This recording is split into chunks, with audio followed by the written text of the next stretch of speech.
All right, Nico, can you say, welcome to another episode of Healthy Births, Happy Babies? It's a happy episode. Happy babies.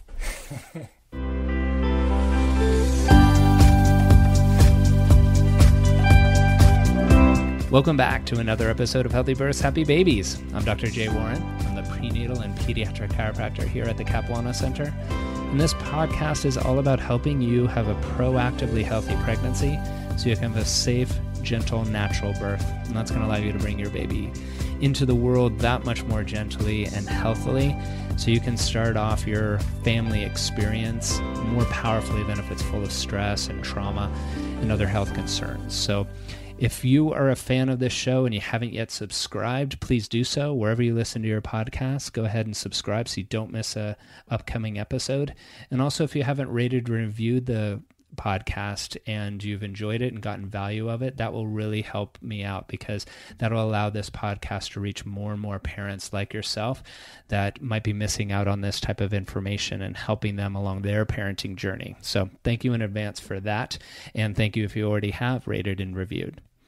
And on today's episode, I'm happy to have Michelle Muller here. She is the co-founder of a company called Little Spoon, and it makes healthy, organic baby food that can be delivered right to your door. And I was introduced to Michelle a while ago. Another guest that was on the podcast introduced us, kind of in a good people should know good people type of sense. And over time, her company has grown and grown and grown, and now it's a national delivery service. And I wanted to bring her on so she could share with you not just about her company, but about first foods, introduce them to the kiddos, and how important two things are. One, the nutritional content, which I'm sure all moms know, but also introducing them to many varieties of food and the spices and how that shapes their palate. I think that's a really important concept, and one that when you're making all of your baby food yourself, you tend to make the easy ones, and maybe some of that palate variety is lost. So she's going to be sharing a lot of information about that. Now, I'm a big fan of her company, Little Spoon. In the interview, it might sound like I'm plugging her company. I do not get any payment if you use her service at all. I'm just a really big fan because I remember we were committed as parents, and I really should say Effie was committed as parent to Nico to make all of his food organic, fresh, and I know how time-consuming it was, and it was a labor of love for Effie. I'm so glad that she did it, but if Little Spoon was around, I definitely would have used it because it would have saved us a lot of time. So she's going to share that kind of information with you in a moment, but let me take a break to take this message, and then we'll come right back and introduce you to her and get to the interview. Hi, it's Dr. J, and I am so excited to announce to you that my new online program is now available. It's called Connecting with Baby During Pregnancy, and what it's going to do is going to teach you methods proven by the latest research in pre- and perinatal psychology and epigenetics that are going to allow you to have not only a calmer and more relaxed pregnancy and to have a gentler, more natural birth, but on the other side of things, you're going to feel more confident as a mom, and you're going to be able to soothe your baby that much easier, because when you're able to bond with baby and connect right now during your pregnancy, it's only going to translate on the other side to just being that much more connected and be able to have them calm and soothe. It's a really important thing. So head on over to drj.warren.com/CWB, that's Connecting with Baby, and you can learn all about it.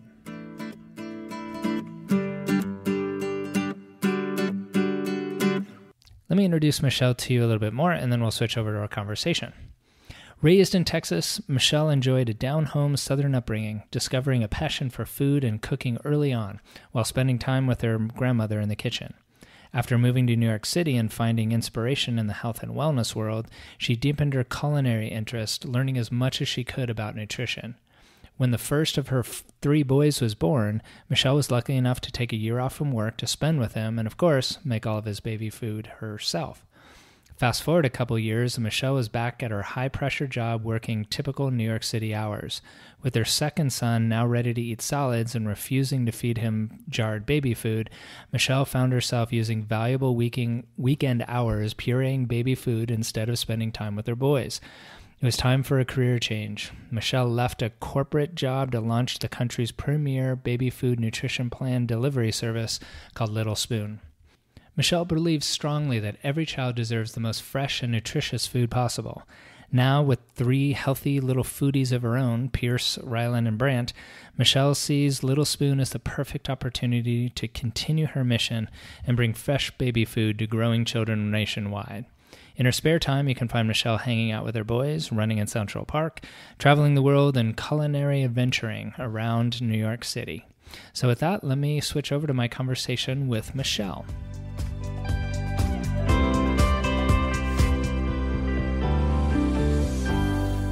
All right, Michelle, welcome to the podcast.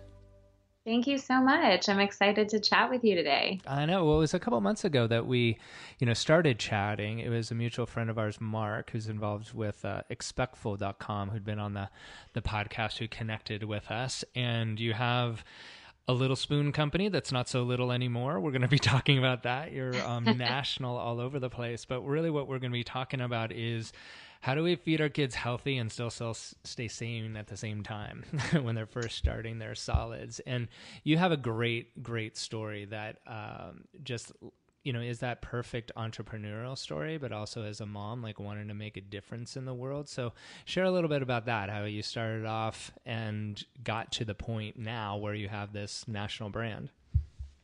Yeah, sure. Well, so I guess I'll give a little color on my background. That's maybe more in depth than my bio, but born and raised in Texas and moved to New York. And I was a quite young mom. I had my first son just shy of my 24th birthday here in New York City, and it was an interesting experience being a young mom in New York. It was kind of lonely, I guess you could say, just because a lot of women in New York tend to wait much later. So, I didn't have any friends that were going through the changes I was. So, I really threw myself into my son and just making sure that he had everything he needed. So, I've always loved food. I've loved cooking. Finding out where food comes from has always been very important to me.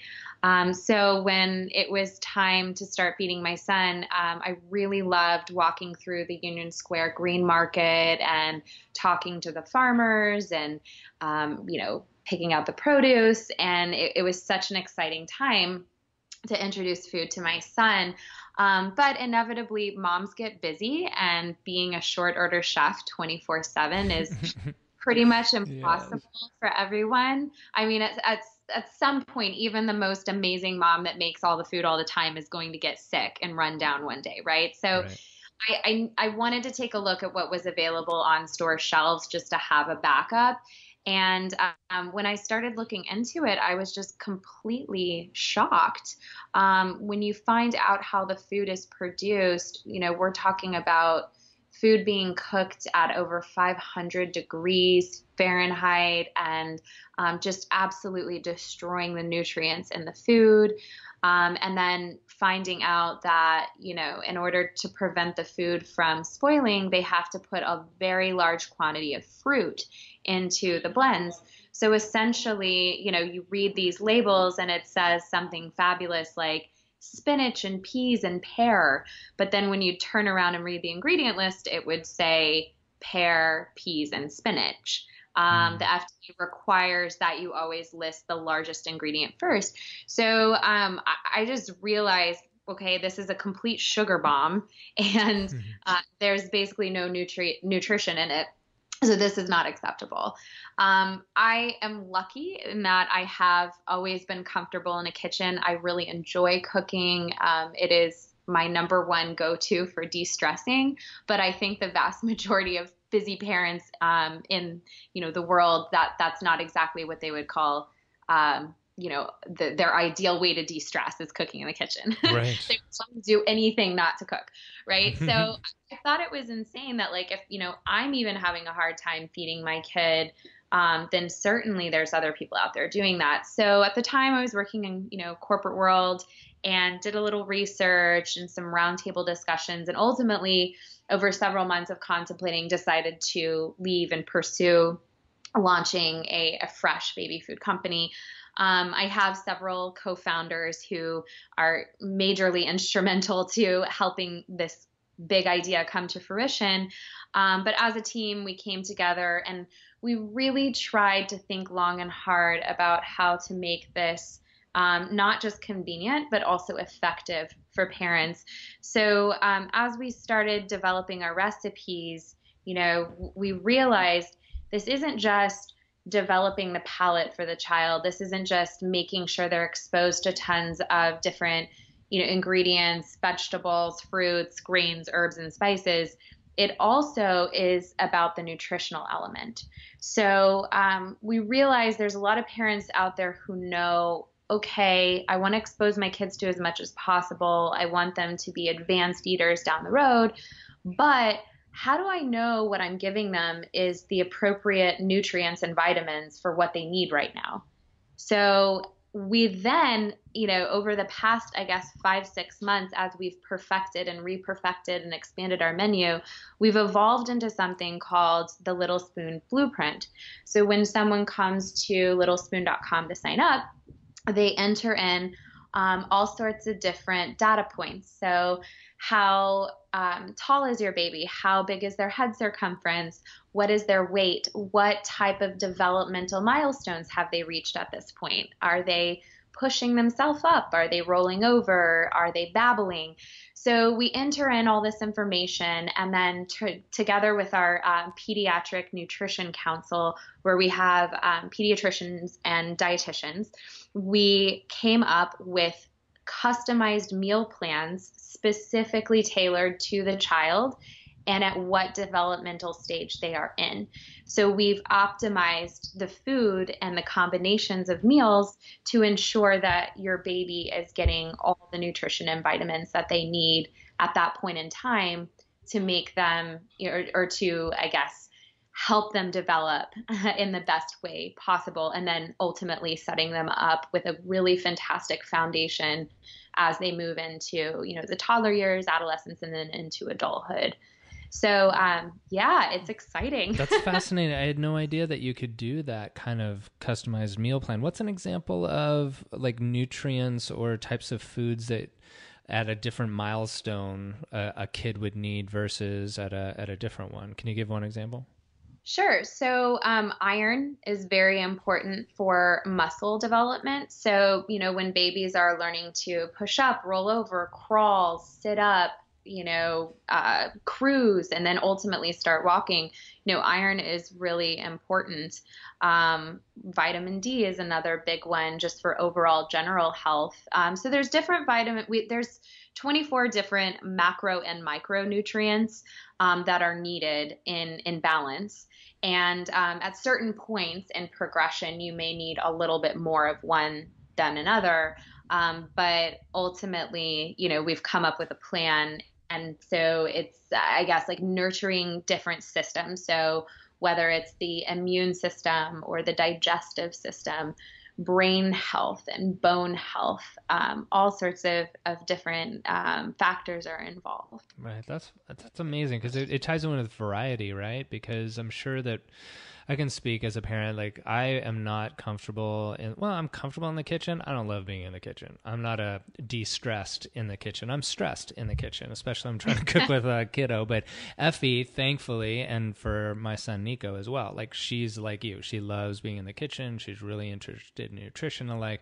But as you said, going back to the beginning of it, she got really overwhelmed with making all of Nico's foods. And what you tended to do is make the ones either that you like or the kid really likes, or that's easy to make, and that can restrict the variety of things. And I think that whole concept of developing a kid's palate, I think, is really interesting, and one that a lot of parents, when I'm talking with them about, entering or starting solids with kids that don't really think about that. They kind of think of like, all right, let's just try and get something down him, Right. But I love that you even talk about entering spices in, because a lot of times it's like, all right, let's make a spinach puree and see if I'll like that, or carrots or pear or whatever it might be. Yeah, absolutely. It's such an adventure, and my team and I, we have so much fun when we go into the kitchen with our advisory council and start playing and mixing things together. But you're so right. I think, a lot of parents say, oh gosh, like I look at the price that baby food costs. I mean, how expensive is it to just mash up a banana or an avocado? Well, sure. Of course, that's cheap. It's easy. And like, bananas are such an amazing, on the go food, especially for babies. But at a certain point, too many bananas are too many bananas, Right. Like we need to make sure to get some other stuff in there. And the cool thing we do at Little Spoon is we actually have now our menu consists of 25 different meals at any given time. So there's 25 different flavors. We do rotate them seasonally. So depending on the time of year, obviously we're purchasing our ingredients locally and with the season. So it does rotate. But at any given time, there's 25 different meals available. But in those 25 different meals that are on our menu at any given time, we use over 80 different ingredients. So whether it's fruits, veggies, herbs, spices, greens, and that is something that a lot of parents, when they set out to start making their own baby food, they don't think about the variety and the commitment you have to make as a parent making your own food at home. If you really want to work hard and expand that palate and ensure they're getting, all the nutrition they need, you're making a serious commitment. It's like almost running a restaurant at that point. So it's funny. We have a great article on our website, and it's titled "The Real Cost of Making Your Own Baby Food." And hopefully some of your listeners will pop over and take a quick read. But in a high level, it really dives into all the factors that parents don't think about when they ultimately assume making your own baby food. And, the number one thing you lose is time. Yep. And, it's time grocery shopping, planning the menu, of course, peeling and chopping and cooking. But then also when you take it the step further into nutrition, that's a lot of research that you have to do to ensure that your baby's getting everything they need. And we have a fun little list, and it's like, here's all the great things you could be doing if you're not making your own food. And the number one thing that's there, which is true, is sleep. I was just going to say, it has to be sleep, right? Sleep. Or you could take a shower or have a conversation with your partner, like the list goes on. Right. But yeah, it's really funny because I think a lot of people just assume, oh, well, I'll make it myself. It's not so hard. That's true. But you definitely have to step up and commit to much more than I think a lot of people realize. Absolutely. I mean, and from personal experience too, like I was just saying, like Effie was really committed to it much more so than I was. And, I'm on board. Obviously I want my kiddo to be healthy. But honestly, like with all the amount of work that was being done, and this was 4 years ago. So like, man, I wish we had that back then. I would have totally been on board with Little Spoon, but it really was the time. The other part of waste too is like, you overbuy, and then all these like beautiful, like organic, more expensive vegetables are going down, or it's like, all right, we all have to eat a lot of like kale today because it's all going bad. Absolutely. That's a great point. You buy a 3-pound butternut squash and then you get 3 bites in and you realize your kid absolutely hates butternut squash. Right. Well, what's happening to the rest of that, Right. And yeah, you do end up throwing quite a bit away. It's hard to know the right amount to buy, for sure. Yeah. Especially when, you're just starting off, like it's amazing, like how you have to fine tune things. And then, with your toddler, or not your toddler, but your babies, like they have days where they just don't eat much, and then other days where eating everything in sight, and it's hard to manage all of that. And I think kind of going back to like what I was most interested in, I mean, one, I know that your products are really solid nutritionally, but the time saver I think is a huge factor, because a lot of the parents that listen to this show and that I work with are really committed to good nutrition. They know that they want to do that. It's just, they start off in like the first month gangbusters, and then all of a sudden the reality sets in, and then all of a sudden like other things are sliding in, and parents feel a little guilty about that. I mean, we feel guilty about a million different things, but Absolutely. If this is something that could be taken off the plate as something of, okay, I know I'm going to have this delivered, it's going to be fresh, it's going to be healthy, and it's going to be, developing my kid's palate. Like it's everybody can use time savers. And I think this is a really important one. Absolutely. And I'm so glad you brought up that point, because, of course, like the core of what Little Spoon is all about is providing fresh, nutritious food to babies everywhere, right? Mm-hmm. But when you take it a step further, another layer of creating Little Spoon, and a motivating factor for me as a mom of 3, was really trying to permiss parents from the perfectionism of parenthood, and giving them space to take one thing off of their plate. The mom shaming, and I don't know if there's a lot of dad shaming going on. I'm not a dad, so I don't know, but I see an unbelievable amount of mom shaming going on social media. And I think so much of that comes from, seeing these perfect Instagram feeds of this beautiful mom who's, has her hair perfectly blown out, and she's in high heels and looks amazing, and she's hand making her baby's food, and it's gourmet every single day. And so, of course, this pressure, moms see it and they put the pressure on themselves, or dads see it, or, whatever the case is. And I guess my passion is just permitting people from being perfect and saying, it's okay. You can go do a million other things, or you could spend time with your kid, but we're the expert when it comes to baby food. So like, let us do our job, and then you get time back. And go just enjoy being a parent, and give some time back to yourself, because we all know that's in majorly short supply after your baby's born. Right. And, there's that element of, okay, finally baby's asleep. I could rest or do something else, but, I'm going back in the kitchen, right? And, preparing these food. And it's a labor of love, of course, parents do it. Just again, at the time saver, and, the quality of life, like going back to things, I think is definitely something I think people should consider. Absolutely. I couldn't agree more. Well, and I love your picture that you have on your site about the difference between like a fresh mango, the Little Spoon mango that shows up, and then the mango pouch. They're a world's different, the bright, literally, it's night and day. It is. I mean, you think of like looking at it right now, like just the bright mango you think of when you cut one open and how delicious it is. And then, the mango pouch is brown, and that can't be healthy. No, I mean, I touched on it before about, the extreme heat that it goes through. But the funny thing is, a lot of these shelf-stable baby food companies, they use pre-made purees.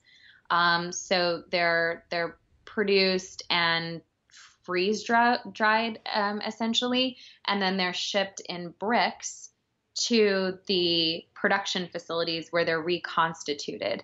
And then like they pour water into it, and this freeze-dried brick kind of turns back into the puree, and then they blend it in these massive machines, and then they load it into the pouch itself and cook it again in a steam tunnel. And you give pause. I mean, these pouches are manufactured in Asia, and they're lined in foil. So who knows what's in that foil that's being reheated, right? That sitting in, and then a lot of parents that are cognizant of nutritional needs for babies, or want to do the best for them, and are contemplating cooking their own baby's food, they're conscious of, their impact, right? So all of our packaging is completely recyclable, and these pouches are not recyclable at all. They go straight to a landfill. So yeah, I mean, there's a lot of things that people just don't know, and these big companies pay a lot of money to make sure that we don't know what's going on behind the curtain, right? I can imagine. Right? So we're not out here to take down the big guys or anything like that, but we're simply just trying to offer a better option for parents, and so that they can rest easy at night, knowing that their baby's getting exactly what they need. Well, in a practical sense too, like when you're ordering from Little Spoon, like how, I mean, you don't have to go through all like the distribution techie stuff, but like how is it possible that the stuff being shipped to the house, say, I don't know where it's manufactured, is that much more fresh and healthy? Is it a different processing, or is it like made quick and then shipped out quick, or both? Yeah, no, that's a great question. So everything is made to order. So our production facility is in Southern California, and we specifically picked out this location because year round we have access to some of the most fresh and abundant organic produce selections. The weather's fantastic, and there's a lot of great produce going there year round. So we're That's lucky. why I live here. Yeah, so we're lucky because number one, our ingredients are traveling a very short distance to get to us, and then everything's made by hand. So we're not using cylinders that are processing hundreds of thousands of gallons of puree at a time. Literally, like, we have people in there handling the produce by hand, chopping, peeling, all of that kind of good stuff. But everything is made, and then it's packaged and shipped out within 1 or 2 days. And then our products go out either via FedEx or on track, depending on which part of the country you're in. And it takes either 1 or 2 days to get to you. Wow. So, I mean, sure, it's not as fresh as you standing in the kitchen and making it and immediately giving it to your child, but comparing it to shelf-stable baby food that can last for 2 or 3 years, it is a drastic improvement. Yes. Alternative for parents to go to. Wow. Well, and, I think another point that we had talked about this before, I just wanted to make sure our listeners heard it too, is, it doesn't mean that you're just going to be only doing Little Spoon foods if you were to do Little Spoon, right? It just is something that can take an edge off of things. So you can still prepare your baby's food yourself and have fun doing that. It's just not being so burdened by it. If it becomes burdening, it can be a helpful hand that way. Absolutely. Yeah. So we are a subscription service. So we offer 3 different plans, and you can select 1, 2, or 3 meals per day. And then we bundle them into a 2-week shipment. So when it arrives at your house, if you're doing a 1 meal per day plan, you would have 14 meals. And then you pop them into the refrigerator and use them as needed. And, we tell our families, just as long as everything's consumed within 14 days, you're good. Anything that's left over should be discarded. Okay. And then anything that you open should be consumed within 24 hours. Okay. So yeah, and to your point, I think you brought up a fantastic scenario in that, maybe there's a mom or dad who they work and they really enjoy making breakfast in the morning, and they love, making the dinner at night. But during the day, the baby's with a caregiver or in daycare, and just having the peace of mind that the meal that they're having in the middle of the day is, nutritionally full and delicious and fresh, is a peace of mind that you have. That's fantastic. Well, in our last minutes here, Michelle, tell them how people can find you and where to learn more about it. Yeah, absolutely. So you can find us at littlespoon.com, and there's all sorts of beautiful, fun pictures that tell you all about us. Mm-hmm. And then, of course, social media is really fun. Facebook, Instagram, Pinterest, all the usuals. And our handle is at Little Spoon. Okay. And I'll make sure that link is there in the show notes. And I'll also put a link directly to that real cost of making your own baby food article. So listeners, if you're interested in that, they can just click right over to it. It makes it really easy. Cool. Thank you. You're welcome. Well, thank you. So in our last questions here, like what's the major take-home message you'd like our listener to take away from today's discussion? You know, I would say the one thing that just as a parent, you need to do what works best for you, right? If you're stressed out and if you're anxious, and this doesn't just apply to feeding your baby, this really goes for anything, right? Like picking out a stroller or picking a preschool for your child. We are so on electronics all the time that I think as parents, we're stepping away from our intuition and from our gut feels, and we're forgetting what it's like to tap back into that. So I always tell parents, stop and have check-ins with yourself on a physical level, because a lot of times your gut feel is right. And so there's that parent's intuition or mom's intuition, and to constantly tap back into that as you move through any struggle in parenthood or any, decision you have to make. And I've found that my gut feel, my intuition is always right. And I'm now 10 years into parenthood with 3 boys. So I've had my fair share of decision making. Right. And your fair share of noise to squash out the intuition to come through sometimes. Exactly. Right. And what about for little babies that might be listening along with? I always love asking that question to my guests. Like, what's one little piece of wisdom you like to whisper in their ear or a message? Absolutely. It is to always follow your highest excitement. It will always serve you. I love that.